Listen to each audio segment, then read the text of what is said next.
한 분이 막 꽃무늬 남방 입고 강단에 서시는 거예요. 그래서 저분은 누구시지? 우리 교회 권사님이신가? 이랬는데 그분이 막 사투리를 쓰시면서 자신의 삶에 대한 간증을 하시는데 그분이 처음부터 신앙이 좋았던 건 아니었어요. 그분이 처음에는 이제 무속신앙에 따르는 가정에서 이제 환경에서 자라서 어른이 될 때까지 하나님을 몰랐지만 성인이 되고 나서 하나님을 믿어야겠다. 또 교회의 전도를 받아서 교회를 나가게 되셨대요. 근데 한 번 교회를 다니고 나니까 신앙생활을 제대로 해야겠다라는 마음이 생겼어요. 그분이. 그래서 다른 사람들보다 조금 더 열정적이게 또 새벽 예배부터 매일 예배부터 다니시면서 사모함을 굉장히 크게 가지셨다고 해요. 아, 나는 정말 이왕이면 하나님 믿는 거 성령 체험하면서 하나님 믿어야겠다. 왜 사람들이 교회 다니는데 왜 새벽 예배도 안 나오지? 막 이런 생각을 하시면서 그렇게 신앙생활을 시작을 하셨다고 해요. 그리고 때가 되셔서 하나님이 그분에게 천국과 지옥을 보여주셨어요. 그런데 그분이, 이건 그분의 이야기를 들려드리는 거예요. 그분이 하나님 앞에 보좌 앞에 불림받아서 딱 서는데 그 권사님이 이렇게 얘기하셨대요. 하나님, 어떻게 나 같은 사람한테 이런 천국을 보여주시니까 라고 그렇게 고개를 숙이면서 말을 했더니 하나님이 하시는 말씀이 뭐였어요? 다른 사람은 몰라도 너는 나를 부인하지 않았다 라고 하시면서 내가 너의 모습을 다 보았다 라고 얘기를 하셨대요. 그러면서 이제 얘기를 하면서 앞에 스크린 같은 것이 이렇게 화면들이 보여지는데 자기의 과거의 모습이 보여지더래요. 그 모습은 이 권사님이 신앙생활을 하면서 교회를 다니게 되면서 남편이 바로 이제 가정이 이제 무속신앙 가정이었어요. 그래서 굉장히 기독교에 대해서 굉장히 비판적이고 술만 마시고 오면 협박하고 때리고 죽이려 드는 그런 이제 남편이었어요. 하루는 정말 이분이 술에 완전 만취해 되셔서 남편이 정말 식칼을 들고 이 권사님 앞에 온 거예요. 그리고 나서 식칼을 바닥에 딱 꽂고 딸이랑 같이 불러온 다음에 너 이래도 하나님 믿을 거야? 너 만약에 지금 하나님 안 믿는다고 하면 내가 너를 살려주겠지만 너 교회 그래도 나간다면 나 너 죽여버릴 거야 라고 그 자리에서 협박을 했어요. 물론 만취된 상태에서 했겠죠. 여러분, 정상적인 상태에서 살인을 하는 게 쉬울까요? 만취된 상태에서 살인을 하는 게 쉬울까요? 당연하겠어요. 얼마나 두려우셨겠어요. 그런데 이 권사님은 말 한마디지만 일단 내뱉고 나서 다시 신앙생활을 할 수도 있지만 그렇게 할 수 없다는 믿음을 갖고 계셔서 나는 그래도 하나님을 믿어야겠어요 하면서 그 자리에서 엉엉 우셨다고 해요. 그리고 옆에 있는 딸한테 너는 어떻게 생각하냐? 너는 네 엄마는 이러는데 너도 같이 죽을래? 라고 그 딸아이에게 물어봤지만 딸아이도 엄마가 교회 같이 다니고 하니까 저도 엄마랑 같은 생각이요 라면서 같이 또 모녀가 그렇게 얘기를 했어요. 그리고 나서 이 아버지는 어떻게 했을까요? 정말로 그 식칼을 들어서 내리치는데 술이 만취되다 보면은 이렇게 적중력이 떨어지잖아요. 정말 다행히도 비스듬히 바닥에 찍혔어요. 그리고 바닥에 장판에 딱 칼이 꽂혔다고요. 그러면서 두 모녀가 엉엉 울면서 하나님 앞에 기도하고 하나님 도와주세요 엉엉 우는 모습이 그 스크린으로 보이는 거예요. 그러면서 하나님이 하시는 말씀이 뭐냐면 내가 다 보았노라 라고 얘기를 하셨던 거예요. 그런 순간들이 너무나도 많이 있었어요. 그 권사님이 살면서 핍박받고 죽을 뻔한 적 숨고 남편이 칼 들고 쫓아오고 매 순간마다 이랬지만 끝까지 이 권사님은 나는 하나님 안 믿을게요. 나 한 번만 살려줘요. 이런 말을 해본 적이 없었던 거예요. 그리고 하나님은 여전히 그걸 기억하셨고 믿음의 장면으로 너의 이런 믿음의 모습이 나를 감동했다. 나는 그래서 너를 선택했다라는 그런 말씀을 하셨어요. 자, 여러분 이런 건요. 우리가 믿음의 장면들이라고 해요. 어떠한 상황이 오던 간에 우리가 하나님의 어떠한 사랑을 끝까지 고백하면서 내가 포기하고 싶은 상황 속에서도 때로는 핍박받는 상황 속에서도 내가 신앙이란 걸 내려놓고 나는 일반적으로 살고 싶다고 외치는 상황 속에서도 하나님 내가 하나님을 믿고 따르겠습니다 라는 믿음의 고백이 있는 순간 그 순간들을 우리는 이제 믿음의 장면들이라고 기억할 수 있어요. 자, 여러분들은 그런 믿음의 장면들이 있나요? 꼭 누가 칼을 들고 쫓아오지 않아도 돼요. 저는 이제 제가 생각하는 믿음의 장면들을 이제 저는 얘기를 들으면서 생각을 해보니까 초등학교 때 제가 굉장히 신기한 일이 있었던 게 제가 하나님한테 바치는 거 굉장히 좋아했어요. 헌금을 하는 걸 굉장히 좋아했는데 이유가 있었어요. 그냥 드리는 게 좋은 게 아니라 제가 막 그날 1,540원이 저한테 있었어요. 제 수중에 모두 모아둔 돈이 막 있었으면 그걸 하나님께 저는 이제 정말 기분이 좋은 날에 전 재산을 하나님께 딱 드려요. 그러면은 너무 신기하게 하나님이 내가 바친 것보다 더 많은 걸 저에게 돌려주시는 거예요. 막 지나가는 어르신들이 용돈을 주시거나 막 삼촌이 오셔서 용돈을 주시거나 막 꽁돈을 샀거나 막 이런 걸로 하나님이 저에게 다시 돈을 돌려주시는 거를 어릴 때 경험을 하다 보니까 내가 하나님한테 뭔가 내면은 하나님이 나에게 다시 주시는 거구나 라는 걸 알았어요. 그러면서 기분 좋은 날에는 막 진짜 서랍 다 뒤져서 막 10원짜리에서 막 몇만 원 막 어린 나이에 그렇게 하나님한테 드리는 거에 대한 기쁨을 느꼈었거든요. 내가 나의 믿음의 장면을 생각하다 보면은 하나님이 그런 부분을 얘기하시지 않을까라는 생각이 들었어요. 또 제가 좀 특이하긴 하지만 교회 청소하는 거에 대해서 굉장히 즐겁게 하던 때가 있었어요. 지금은 제가 더 하고 싶어서 못하지만 권사님들이 다 하시지만 제가 고등학교 때 이제 토요일에만 되면 아침에 교회를 가서 교회에서 이제 청소를 했었거든요. 그때는 저희 교회가 작아서 권사님들이 청소하신 담당이 안 계셔가지고 저 혼자 하는데 너무 행복한 거예요. 지금은 왜 그랬는지 모르겠지만 청소가 왜 그렇게 즐거운지 모르겠지만 그런 나의 믿음의 순간들을 보시지 않았을까라는 생각이 들어요. 여러분들에게도 그런 믿음의 순간들이 있나요? 한번 삶을 돌아봤을 때 내가 하나님한테 이런 믿음을 드렸던 그 순간들을 기억하시지 않을까 그런 장면들 여러분들 한번 돌아봤으면 좋겠습니다. 자, 말씀 하나만 보여주세요. 우리가 믿음의 핍박 속에서 고통스러워하던 그런 순간에 그럼에도 불구하고 하나님을 고백했던 그 순간 하나님은 다 기억하신다는 거예요. 자, 잘렸죠? 네, 제가 읽어줄게요. 이를 위하여 너희가 부르심을 받았으니 그리스도도 너희를 위하여 고난을 받으사 너희에게 본을 끼쳐 그 자취를 따라오게 하셨느니라. 자, 이거 쉽게 말하면 너희가 그런 예수님께서 여러분들을 위해 고난을 받으심으로 우리가 따라야 할 모범을 보여주셨습니다. 예수님께서 받으신 고난을 우리가 따라간다라는 것을 베드로전서에서 말씀을 해주고 있어요.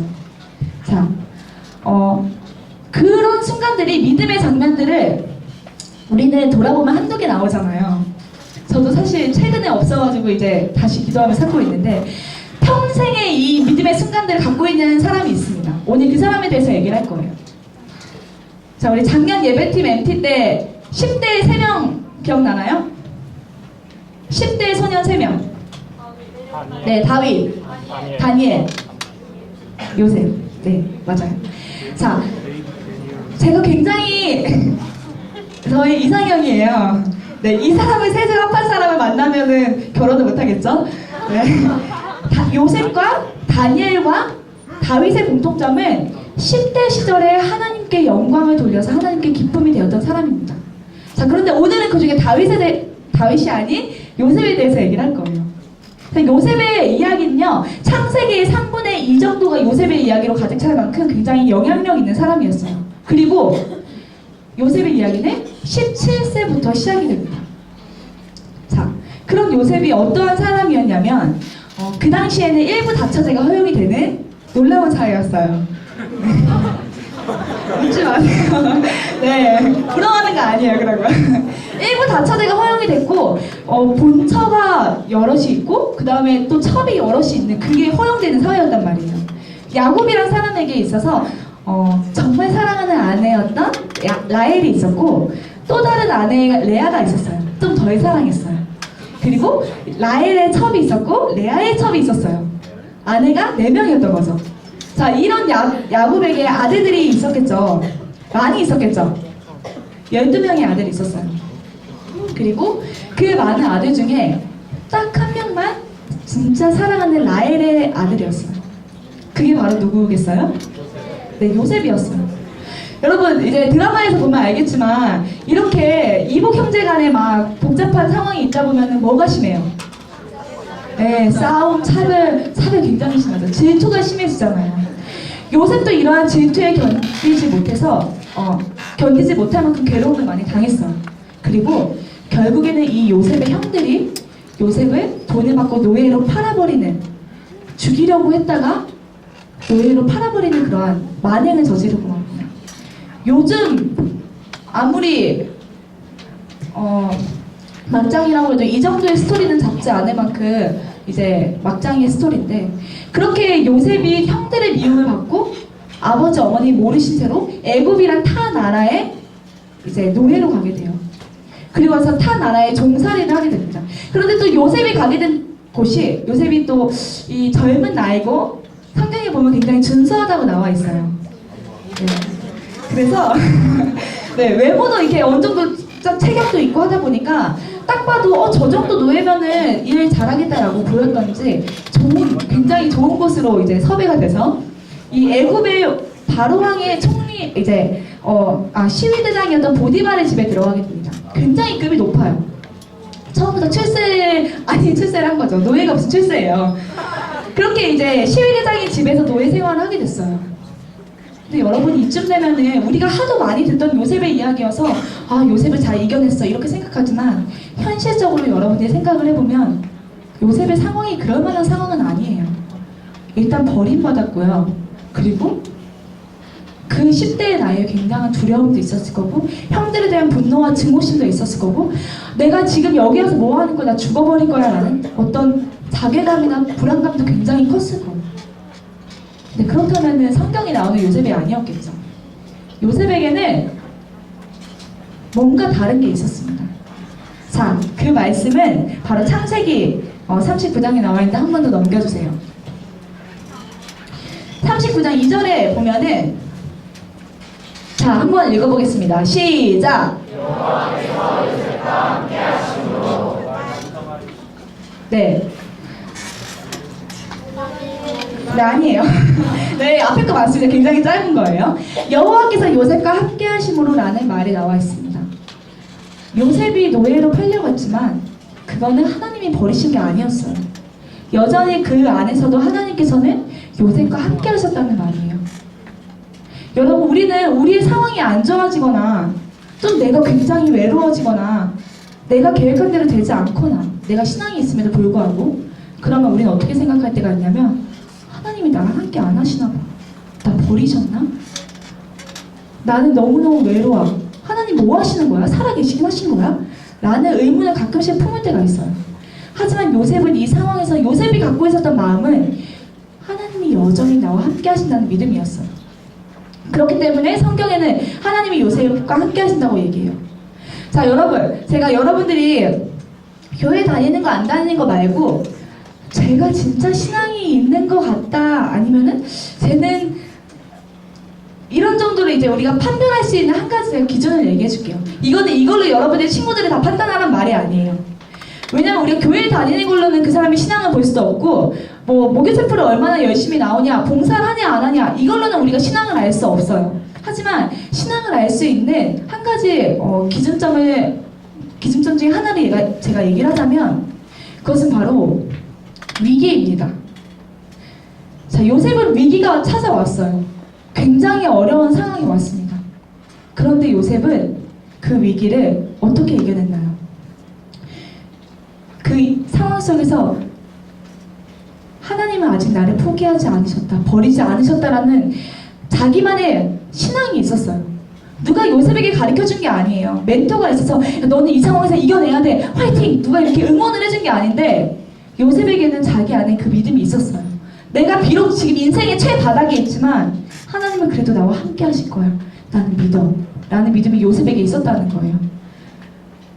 그리고 요셉도 점차 그 자리에서 정직하고 열심히 자기 일을 다하면서 그 집안에서 전체의 책임을 다하는 이제 집안의 총리 역할을 감당하는 자리까지 올라가게 됩니다. 굉장히 또 시간이 많이 지났겠죠. 한순간에 노예를, 그 집안의 모든 것을 재반 업무를 담당하는 자리에 세우진 않을 거예요. 그만큼 요셉의 신뢰를 쌓아갔다는 얘기예요. 그런데 이 정도로 올라왔으면 이제 하나님이 나와 함께 하셔, 이제 놀라운 역사가 있을 거야 라는 믿음이 생길만 할 때쯤인데, 하나님은 다시 한번 요셉을 바닥으로 내리십니다. 그 사건이 여러분들이 오늘 읽었던 말씀이에요. 어떤 사건이 있었냐면, 자, 요셉은 20대 초반 또는 이제 10대 마지막 때쯤 됐을 거예요. 굉장히 네, 청년으로서 어떤 네, 건장한 청년이 됐을 건데요. 내가 무슨 말인지 알았나? 네, 건장한 청년이었어요. 그런데 이런 요셉에게 어떤 위기가 찾아왔냐면 이 보디발의 아내가 있었어요. 보디발의 아내는 거의 보디발 다음이 아니라 거의 보디발보다 높을 수도 있겠죠. 그런 권력을 쥐고 있는 이 여자가 이 요셉을 굉장히 좋게 본 거예요. 그리고 자꾸 요셉에게 찝쩍대기 시작합니다. 자, 여러분 이 집안에 이런 높은 여자 정도 되면은 40대, 50대가 돼도 주름이 없는 거 아시죠? 굉장히 젊어요. 그 젊은 미모로 또 굉장히 화려한 그런 이제 옷을 입고 그렇게 항상 요셉을 찾아와서 매일매일 요셉을 찾아왔다고 성경에 나와 있어요. 매일매일 요셉을 찾아와서 요셉을 유혹하기 시작합니다. 자꾸 썸을 거는 거죠. 자, 우리 한번 우리 잘해보자. 아, 괜찮다. 오늘 주인님이 없잖아. 말이죠. 막 속삭이면서 눈빛을 주고 이렇게 유혹을 하게 됩니다. 왜요? 잘 됐으면 좋겠어요? 큰일 나요, 여러분. 네. 자, 그런데 이런 상황에서 여러분 요셉은 성인 군자가 아니에요. 그런 유혹이 왔을 때 돌부처처럼 저는 흔들리지 않습니다. 이럴 수 있는 사람이 아니에요. 여러분들이 성경을 너무 많이 들어와서 익숙해져서 그런 거지 요셉도 흔들렸을 거예요. 요셉은 여자를 이전에 성경에 나온 거 보면 여자를 알지 못하는 사람이었기 때문에 그런 유혹이 굉장히 자극적이었고 굉장히 자기 마음을 흔들릴 만큼 신앙을 뿌리채 흔들릴 만큼 큰 유혹이 되었을 수도 있어요. 그러다가 정말 날이 왔어요. 그날따라 집에 아무도 없고 이 보디발의 아내가 작정을 하고 마음을 먹고 네, 이 요셉을 찾아옵니다. 그날 이제 요셉은 자기의 어떤 일을 그날도 일을 마무리하기 위해서 이제 자기 방에 들어가서 이제 보디발의 방에 들어가서 이런저런 일을 하고 있는데 이제 보디발의 아내가 자기 다가오는 거예요. 이건 제가 추측하건데 이제 보디발의 아내가 나를 잡았으니까 좀 더 이제 이 애굽의 여신 같은 이제 원피스를 좀 노출된 원피스를 입고 진짜 왜 상상하고 그래요? 야하다니. 정말 마음을 먹고 요셉에게 찾아오지 않았을까? 왜냐면 여러분 여자들이 유혹하는 여자도 자존심이라는 게 있잖아요. 이 남자가 나한테 넘어와야 된다라는 생각이 있는데 안 넘어오면 끝까지 넘어오게 하고 싶은 마음이 있을 거란 말이에요. 남자만 도끼를 찍으려는 게 아니라 여자도 그런 승부욕이 있었기 때문에 그렇게 요셉에게 다가와요. 그날이 정말 위기였어요. 진짜 집에는 아무도 없었고 여러분 설령 요셉이 정말 이 여인의 손을 잡고 마음을 받아들인다 하더라도 숨길 수 있는 일이에요. 그리고 여기서 문제는 숨길 수 있는 것뿐만 아니라 이런 보디발 아내의 제안을 받아들인다는 건요 노예의 신분을 해방할 수 있는 기회이기도 해요. 그러니까 내가 성공하려고 마음 먹으면 뒷거래를 할 수 있다는 거예요. 요셉이 성공하고자 마음을 먹었습니다. 그런데 요셉은 단호했어요. 다시 말하자면 성인 군자가 아니에요. 성인 군자가 아니지만 요셉은 그 제안에 단호했어요. 그리고 그 자리에 뛰쳐나갑니다. 요셉이 어떻게 이럴 수 있을까요? 성인 군자가 아닌데. 요셉도 20대의 건장한 남자고 그러한 유혹이 흔들릴 수 있을 만한 남자인데 어떻게 이렇게 단호할 수 있었을까요? 자, 여러분 근데 우리는 얼마나 이렇게 보디발의 아내의 손을 많이 잡나요? 우리는 우리에게 다가온 유혹의 손길이 너무 많은데 유혹인 줄 알고 덥석 잡아요. 그런 데가 너무 많아요. 집에 아무도 없고 오늘 밤만큼은 나 혼자 집에 모든 걸 누릴 수 있어요. 그냥 오늘은 부모님이 없으니까 오늘은 경건하게 일찍 자야지 라는 마음을 먹는 친구들이 있을 수도 있지만 그러면 굉장히 숙면도 이루어질 수 있고 좋지만 그런 마음이 우리한테 쉽지 않단 말이야. 오늘 엄마 아빠 없어? 아싸 내 시간이다 라면서 우리는 우리 방에 들어가고 문을 잠글 수 있어요. 그리고 잠긴 걸 다시 한번 확인할 수도 있어요. 그러면서 다른 사람이 보지 않는 데서 내가 하고 싶은 것들을 마음껏 누리면서 이게 잘못된 거란 걸 알면서도 우리는 우리가 보지 말아야 될 것들을 보고 그런 죄의 길에 우리가 들어갈 수 있다는 거예요. 술렁이지 마세요. 여러분 좀 티나잖아요. 자, 자, 여러분, 그런데 여기서 요셉이 달랐던 이유는요. 요셉이 보디발 아내의 손을 잡지 않았던 이유는 바로 하나님을 두려워했기 때문이에요. 자, 9절 말씀을 같이 한번 보도록 하겠습니다. 오늘 다국어로 같이 읽었던 한 절이 바로 9절인데 같이 9절 말씀이 없나요? 네, 그럼 여러분 성경을 봐주세요. 자, 하나님을 두려워한다는 건 하나님이 싫어하는 게 뭔지 알고 그것을 피했다는 거예요. 자, 그게 한 글자로 뭔지 알아요? 다시 말할게요. 하나님을 두려워했다는 건 하나님이 싫어하는 무언가가 뭔지 알고 그것을 피했다는 거예요. 뭘까요? 네, 죄입니다. 자, 요셉은 하나님을 두려워했고 죄가 무엇인지 알았어요. 그리고 9절 말씀 같이 한번 읽어보도록 하겠습니다. 시작!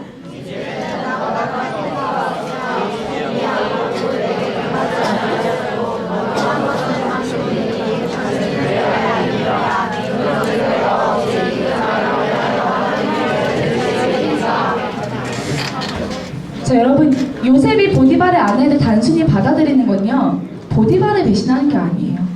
우리가 흔히 볼 때는 충성스러운 신하가 자기가 섬기는 사람을 배신했네? 그 아내를 취했어? 그건 그 사람한테 엄청난 죄야 라고 생각할 수 있지만 요셉의 마인드는 아예 달랐어요. 요셉은 내가 이 여자를 취하는 건 보디발에 대한 배신이 아니라 하나님에 대한 배신인 거예요. 자, 여러분, 죄가 있는 사람은 더러운 거예요. 자, 여기서 더럽다는 건 뭐냐면요, 이 죄가 있다는 건 뭐냐면 하나님이 그 사람을 쓰시지 않는다는 얘기예요. 우리 안에 죄가 있으면요, 하나님이 우리를 쓰시지 않는다는 거예요. 왜냐면은, 자, 아주 기초적인 설명을 해드릴게요. 하나님은 빛이시죠? 빛은 밝아요. 빛이 함께할 수 없는 건 뭐죠?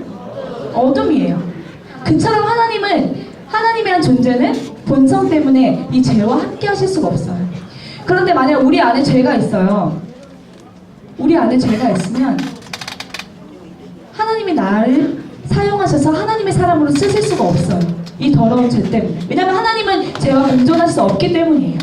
자, 그렇기 때문에 요셉은 자기의 죄가 무엇인지 알았고, 그러니까 어떻게 하는 게 죄인 줄 알았고 그것을 거절할 수 있었던 거예요. 하나님의 그런 더러운 사람과 일하지 않으세요. 근데 우리 안에는 여전히 뭐가 있어요?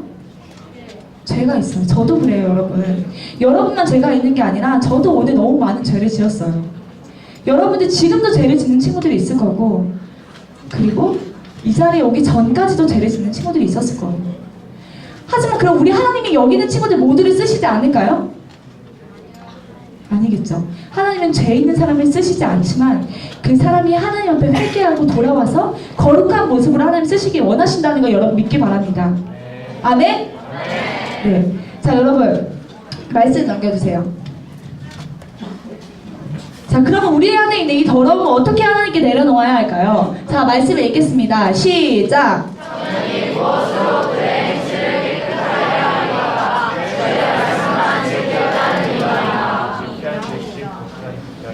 아멘. 네. 청년이 무엇으로 그의 정욕을 이길 수 있냐? 주의 말씀을 따르기 때문이다. 요셉이 따랐던 건 뭐였을까요? 하나님의 뜻을 따랐던 거예요. 하나님의 말씀을 따랐다는 겁니다. 자, 그런데 여러분, 이 정도 되면은 하나님이 이 정도로 요셉을 고생시키시고 믿음을 확인하셨으면은 이제는 탄탄대로로 정직하게 그 선택을 했으니까 좋은 길로 인도를 하셔야지 뭔가 하나님의 섭리 같지 않아요? 이렇게까지 요셉이 고민하면서 하나님의 선택을 했는데, 근데 우리 하나님이 조금 더 치밀하셔가지고 요셉을 또 떨어뜨리셔요. 어떻게 떨어뜨리시냐? 이 여자가 자존심이 상한 거예요. 요셉이 자기를 뿌리치고 나가버리니까 너무 자존심이 상해서 오히려 적반하장으로 이 요셉을 남편에게 일러버립니다. 요셉이 자기를 겁탈하려고 했다고 오히려 반대로 그렇게 요셉을 남편에게 거의 고소해버리는 거예요. 그리고 나서 요셉은 어떤 힘이 있겠어요? 누가 CCTV도 없고 확인할 길이 없잖아요. 이미 요셉의 옷은 찢어져 있어요. 그렇기 때문에 요셉은 그대로 감옥을 가게 돼요. 자, 그리고 감옥에서 몇 개월 있다가 은혜로 풀려나는 것이 아니라 3년이란 긴 시간을 감옥에서 보내게 됩니다. 그렇지만 또 요셉은 그 자리에서 원망하지 않고 기다렸어요. 이 정도 되면 하나님과의 관계가 깨질만 하거든요. 하나님이 나를 사랑하시면 이래도 되는 거야? 내가 이렇게까지 하나님 뜻에 따라서 정직하게 내가 나의 일에 충성스럽게 다 했는데 하나님이 나에게 이런 상황을 주실 수 있어? 이 정도 생각하면 하나님과의 관계가 끊어질 수 있어요. 하지만 요셉은 그럼에도 불구하고 기다렸어요. 분명히 하나님 때가 있을 거야. 그리고 결국에는 요셉은 이제 하나님께서 그에게 꿈을 해몽할 수 있는 지혜를 주셔서 아무도 풀지 못하는 왕의 꿈을 해몽하면서 이제 하나님께서 다시 이 요셉을 감옥에서 꺼내시고, 그리고 그 나라를 애굽을 통치할 수 있는 타국인이 애굽을 통치할 수 있는, 그것도 그 나라의 노예였던 사람이 애굽을 통치할 수 있는 총리의 자리로 하나님이 세워주십니다. 자, 결국에는 이렇게 요셉이 성공을 했어요. 결국에는 글로벌 리더가 됐습니다. 나라를 떠나서. 나중에 형들이 와서 막 머리를 조아리면서 사과하는 그런 장면까지도 나와요. 하지만 여러분, 이 요셉의 삶 속에서 하나님이 제가 처음에 말했던 것처럼 믿음의 장면들이 어떠한 장면들이 있을 것 같아요? 노예로 그렇게 하루하루 지내는 시간들, 감옥에 있던 시간들, 그리고 끝까지 그 유혹에 뿌리채면서 자기의 마음을 단호하게 지켰던 그 순간들이 아마 다 믿음의 순간들이었을 거예요. 자, 그렇게 노라고 말씀할 수 있었던 이유는 바로 다시 말하지만 요셉은 죄가 무엇인지 알았기 때문입니다. 여러분, 우리가 이 죄를 뭔가 분별하고 하나님 앞에 거룩한 마음으로 쓰임받는 여러분들이 되게 소망합니다. 아멘? 자, 여러분, 진짜 불편한 얘기를 지금부터 하나 할 거예요. 자, 고3 친구들 잘 들어주세요. 제가 작년에 굉장히 후회했던 순간이 있었어요. 지금까지도 후회합니다. 작년 마지막 예배를 드리지 않은 거에 대해서 굉장히 후회를 해요. 물론 제가 입원을 해서 못 드린 거지만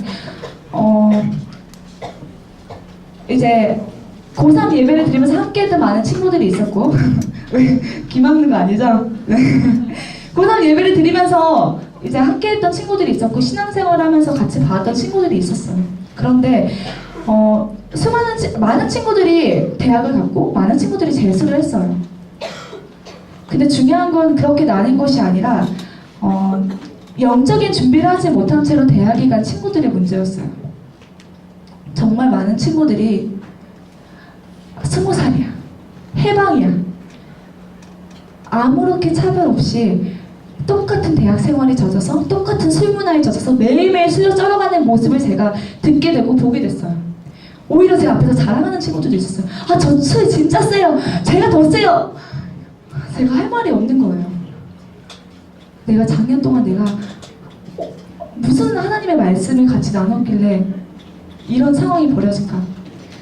자, 여러분, 저는 오늘 여러분과 나누는 말씀은 죄가 무엇인지 우리가 보는 거예요. 자, 여러분, 이런 사실을 좀 세부적으로 봐서 술이라는 건요, 세상의 하나의 문화예요. 세상의 문화예요. 문화지만 아니 이 문화가 세상의 흐름대로 흘러가는 거를 우리가 어쩔 수 없이 받아들일 수 있는 게 맞는 건지도 모르겠어요. 하지만 문화를 통해서 얼마나 많은 죄가 들어온지 우리가 깨달아야 합니다. 대학생이 되면은 술 마시는 거 당연하고, 대학 MT? 술 마시려고 하는 거 아니에요? 술 없이 MT를 어떻게 해요? 라는 문화가 당연한 이 시대 속에서 성경은 술은 죄라고 말하고 있어요. 뭐 술을 한 방울 마셔도 죄다, 두 방울, 이거 얘기하는 게 아니에요. 자, 고린도전서 7장에 나오면 술 취하는 거에 대해서 죄라고 얘기하고 있는데, 그 쉬운 말로 성경으로 바뀌면 술에 젖어 사는 걸 얘기해요. 술에 젖어 사는 것은 익숙해지는 거죠. 그렇다고 해서 저는 아직 가끔 한 잔씩 부모님과 합니다, 막 이러면서 이렇게 합리화시키지 말고요. 술이라는 것이 우리에게 주는 그 범죄의 길이 굉장히 넓다는 거예요. 자, 그리고 요즘 뜨는 프로그램 중에 하나가 마녀사냥이라는 프로그램이 있죠. 굉장히 핫 이슈고, 네, 핫 이슈고 굉장히 많은 친구들이 보는 프로그램 중에 하나기도 해요. 근데 여러분, 즐겨보시면 안 돼요. 왜냐면요, 그 프로그램을 통해서 우리에게 시사하는 게 숨겨진 것들이 얼마나 많냐면, 동성애에 합법화된 모습들, 너무나 당연히 받아들여지는 모습들, 그리고 대학생 돼서 연애하면은 잠자리 당연한 거구나, 저 정도는 사랑하는 사이 살 수 있는 거구나 라는 무의식적으로 그 인식을 우리에게 주고 있어요. 저는 솔직히 가끔 보는데 보면서 기도할 수밖에 없는 거예요. 사실 여러분 그게 당연한 게 아니거든요. 근데 그거를 보다 보니까 저도 모르게 그럴 수 있지라는 끄덕이고 있는 저의 모습이 너무나도 소름 끼쳐서 놀라는 거예요. 여러분 문화가 주는 여러분들에게 주는 그 환경들이 죄와 죄가 아닌 것을 구별하셔야 돼요. TV에서 말하니까 문화가 얘기하니까 대학 가면 다 그러니까 내가 그것을 누려야 되는 게 당연한 게 아니라 죄는 죄고 죄가 아닌 건 아닌 거라고 여러분이 구별하셔야 되는 거예요. 술, 성문화 이런 것뿐만이 아니라 너무 많아요. 근데 여러분들이 그거를 성경을 읽지 않아서 뭐 단순히 말씀을 듣지 않아서 교회를 열심히 안 다녀서 이렇게 모르는 것이 아니라 제일 먼저 내 양심이 그걸 판단하고 있지만 모른 척하는 거고 이건 문화니까 합리화시키는 거고 여러분들이 그게 죄인 줄 알지만 갈등 속에서 이겨내지 못하는 상황도 있는 거예요.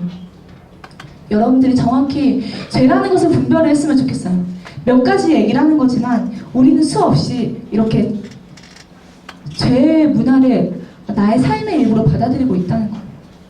자, 성경에는 수많은 죄에 대해서 나오고 있는데 제가 몇 가지만 얘기를 해줄게요. 자, 성경이 말하는 죄들. 악한 생각, 살인, 마음으로 미워하는 것도 살인이라고 말했습니다. 도적질, 불의, 추악, 탐욕, 시기, 수군대는 자, 뒷담이가 교만하는 자, 자랑하는 자, 부모를 거역하는 자, 방탕, 술 취함, 음란, 시기, 정욕, 성적인 만족을 위해서 짓는 죄를 정욕이라고 합니다. 우상 숭배, 거짓, 남색, 남색은 동성애를 말하고요. 돈을 사랑하고 경건의 모양만 있고 하나님을 미워하는 자, 이런 것들이 성경은 죄라고 얘기를 하고 있어요. 더 나아가서 저희는 여기 안에 포함되는 수많은 죄를 우리가 짓고 있습니다. 여러분 인정하나요? 네, 저도 인정합니다. 이건 우리 안의 죄고 우리는 그 죄 속에 살고 있는 거예요. 그렇다면 어떻게 할까요? 하나님은 죄 짓는 그 사람을 사용하지 않는다고 하셨는데 나에겐 이 모든 것을 포함할 수 있는 죄가 내 안에 있어요. 그럼 어떻게 해야 될까요? 내가 하나님께 이 죄라는 벽을 허물고 하나님께 나아갈 수 있는 길이 뭐가 있을까요? 뭐가 있어요, 여러분? 뭐라고요? 예수님. 네. 두 글자로. 회개. 회개가 있습니다. 우리가 하나님 앞에 우리의 죄를 내려놓고 고백하면서 우리의 죄를 하나님 앞에 고백하는 것이 바로 회개예요. 나에겐 이러한 죄가 있었고 이러한 죄가 있었고 하나님 예수님의 그 보혈 앞에 용서해 주세요. 이런 식으로 우리가 회개해야지 되는 거예요. 여러분 방에 딱 들어가면요. 불을 켜지 않았을 때는 여러분의 더러운 방이 보이나요? 많이 더러워요? 아무리 더러워도 불을 끄고 어두운 밤에 들어가면 더러운 방이 보이지 않아요. 청소해야겠다는 자극이 되지 않습니다. 근데 그 불을 켜는 순간 바퀴벌레가 지나가면서 내가 청소 좀 해야겠구나 이런 생각 안 들어요? 진짜 심각하네. 불을 켜면 우리 안에 그 더러운 모습들이 보이면 우린 청소해야겠다는 생각이 들어요. 바로 죄라는 것이, 회개라는 것이 이런 거예요. 예수님의 빛이 내 안에 비춰지면 내 안에 죄가 보이는 거예요. 그러면은 내가 하나님 앞에 회개해야겠다라는 그런 믿음의 고백이 시작되는 겁니다. 네, 말씀을 좀 마치려고 하는데요. 네, 반장 친구 나와주시고요. 시간이 많이 좀 지났지만 이 시간 같이 좀 기도하는 시간 가지도록 하겠습니다. 여러분 하나님이 서울외고 이 자리에 앉아있는 여러분들과 함께 일하시고 싶으실까요? 네? 당연한 거 아니겠어요? 여러분처럼 하나님을 사랑하고 하나님 앞에 나아가고자 소망하는 친구들은 하나님을 너무나도 기다리고 원하세요. 하나님이 이 세상을 뭔가 개혁하거나 복음을 전하는데 게으르시거나 아니면 관심이 없으셔가지고 아직 그 일을 안 하시는 게 아니라 그 일을 감당할 만한 일꾼을 아직 못 찾으시는 거예요. 여러분들이 그 일을 감당해야 되지 않겠어요? 자, 우리 목요 챔프를 드리기 위해서 많은 친구들이 와요. 물론 아직 신앙이 마음에 잡히지 않은 친구들도 같이 이 자리에 옵니다. 하지만 그럼에도 불구하고 매번 얘기하지만 여러분들은 하나님이 부르셔서 오신 거예요. 내가 너를 이 땅의 지도자로 세우기 원하노라. 지도자는 여러분 수많은 사람들 앞에서 이끌 수 있는 리더를 얘기하는 게 아니에요. 영적인 지도자는 그 사람 한 사람만으로도 또 다른 한 사람이 변화되고 그 복음의 빛이 전해지는 것을 하나님이 말하시는 영적인 지도자로 말하는 거예요. 하나님, 나는 아직 내 삶이 너무 힘들어가지고 누구를 전도하거나 아니면 누구에게 좋은 영향력을 미칠 사람이 못 돼요. 죄송합니다. 나중에 어른 돼서 잘 일을 감당하겠습니다. 하나님이 이런 대답을 원치 않으셔요. 하나님은 소년도 쓰셨고 초등학생 어린 아이도 쓰셨고, 지금 여러분들 난 아직 믿음이 완성되지 않았어요 라고 하는 여러분들도 하나님을 쓰시기 원하신다는 거예요. 여러분 자리에서 그 믿음을 가지셔야 돼요. 근데 우리 안에 그런 지도자가 되기 위해서는, 하나님이 부르시는 사람이 되기 위해서는 우리 안에 더러운 죄가 내려놔야 된다는 거예요. 우리 이 시간 그것을 좀 내려놓으면서 회개했으면 좋겠어요. 하나님은 이 시대에 깨끗한 사람을 찾으시고 정결한 사람, 그리고 죄를 구별할 줄 아는 사람, 정직한 사람, 하나님의 선한 뜻을 이룰 수 있는 사람을 찾고 계세요. 요셉의 꿈이 처음부터 총리가 아니었습니다, 여러분. 요셉의 꿈의 사람이라고 얘기하지만 총리가 꿈이 아니었어요. 그냥 내 자리에서 하나님이 허락하시는 환경에서 믿음을 잃지 않고 하나님의 뜻을 찾아가는 게 바로 요셉의 꿈이었습니다. 그렇기 때문에 요셉은 하나님이 세상의 자리까지 높여주신 거예요. 처음부터 세상의 리더가 돼서 내가 이 세상을 개혁하겠습니다 라는 사람은 야망일 수 있어요. 여러분, 하나님 앞에 어떻게 쓰임받기 원하시나요? 나를 어떻게 써주세요. 하나님, 제가 어떤 자리에 서서 제가 한번 이 세계를 바꿔보겠습니다 라는 마음이 아니라 여러분들이 주어진 이 자리에서 먼저 믿음을 가지시기 바랍니다. 그리고 우리가 그 마음으로 거룩해지기 바랍니다. 시간 기도하겠습니다. 하나님, 우리에게 회개의 영을 부어주시옵소서. 하나님, 내 마음에 더러운 것을 주의 보혈 앞에 내려놓을 때 깨끗하게 된 줄 믿습니다. 예수님의 보혈이 아니고서는 나를 거룩하게 하는 것은 아무것도 없습니다. 시간 고백하면서 같이 우리의 죄를 옆 친구 의식하지 않고 소리 내어서 우리가 좀 이 시간 회개했으면 좋겠습니다. 우리를 세우신 하나님의 뜻을 우리가 바라보면서 기도했으면 좋겠습니다. 기도하겠습니다. 아버지 하나님, 감사합니다. 우리 안에 하나님의 영을 부어주시고 하나님의 은혜를 이끌어 주시옵소서. 아버지 하나님, 우리 안에 너무나 더러운 모습들이 많습니다. 하나님 앞에 이 모습들을 내려놓으면서 좀 더 깨끗하게 나아가기 원합니다. 하나님의 일꾼으로 쓰임받기 위해서 우리가 어떻게 준비되어야 할지는 우리가 더욱더 고백하기 원합니다. 하나님, 내가 이 세상에 어떤 리더가 되겠다, 쓰임받아야겠다라는 마음 이전에 지금의 이 상황 속에서 하나님의 뜻을 우리가 먼저 분별할 수 있는 마음을 허락하여 주시옵소서. 죄를 분별하게 하시고 하나님의 거룩한 영을 우리가 쫓아서 살게 하여 주시옵소서. 나의 모습 속에서 하나님이 어떠한 것을 원하시는지 그 뜻을 분별할 수 있는 아버지의 다음 세대를 이끄는 사람이 되게 하여 주시옵소서. 정직한 영을 부어주시고 아버지의 거룩한 영으로 나를 새롭게 하여 주시옵소서. 매 순간마다 회개합니다. 나의 더러운 모습을 주님 앞에 내려놓습니다. 아버지 하나님이 부르시면 우리가 더욱더 쫓아가는 삶을 살게 해 주시옵소서. 아직은 너무나도 어리지만 이 학교라는 공간 속에서 우리가 주님의 뜻을 어떻게 이루어갈 수 있을지 주님 말씀해 주시고 우리가 그의 주의 영으로 듣게 해 주시옵소서. 아버지, 각 사람에게 하나님의 영을 부어주시고 만나주시고 이끌어주신 줄 믿습니다.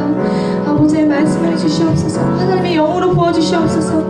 하나님의 선한 뜻을 우리가 분별할 수 있는 영을 주시고 이 세상 문화 속에서도 하나님의 뜻을 분별할 수 있는 아버지 요셉과 같은 단호함과 믿음의 결단력이 있게 해 주시옵소서. 아버지 하나님, 더욱더 하나님 앞에 나아갑니다. 주의 뜻과 그 선한 뜻을 우리가 분별하면서 나아가게 해 주시옵소서. 아버지, 청년의 때에 아버지, 우리가 이 청소년의 삶을 살면서 이 문화에서 벗어나서 하나님의 문화와 하늘의 문화를 우리가 본받아 따르게 하시고 그 능력 가운데 우리를 불러주시옵소서. 아버지 하나님, 믿음의 삶을 세워주시는 주님을 원하는 아버지 하나님, 감사합니다. 사랑하는 주님, 감사합니다. 하나님, 우리 안에 하나님의 거룩한 영을 부어주시기 원합니다. 우리가 하나님을 믿으며 살아가지만 너무나도 구별되지 않은 우리의 모습들을 돌아보게 됩니다. 하나님께서 쓰시고자 하는 사람의 영을 보시고 거룩함을 보시고 얼마나 준비됐는지를 하나님께서 보실 때 우리가 거룩한 영으로 준비되게 하시고 우리의 죄된 모습을 하나님 앞에 내려놓을 수 있는 믿음을 허락하여 주시옵소서. 아버지, 이 시대에 일꾼이 없어서 하나님께서 하나님의 일을 하시지 못하는 그런 참사가 일어나지 않도록 우리가 준비된 일꾼으로서 쓰임받게 해주시고, 이 세상 문화 속에서도 분별할 수 있는 영과 요셉과 같은 믿음의 고백과 단호함이 우리 안에 심겨지기 소망합니다. 우리 안에 하나님의 영이 온전히 임하기 원하며 매 순간마다 우리의 죄를 고백하고 하나님과의 단호함을 수 있는 우리 친구들 되게 하여 주시옵소서. 감사하며 모든 말씀 예수님의 이름으로 기도드립니다. 아멘.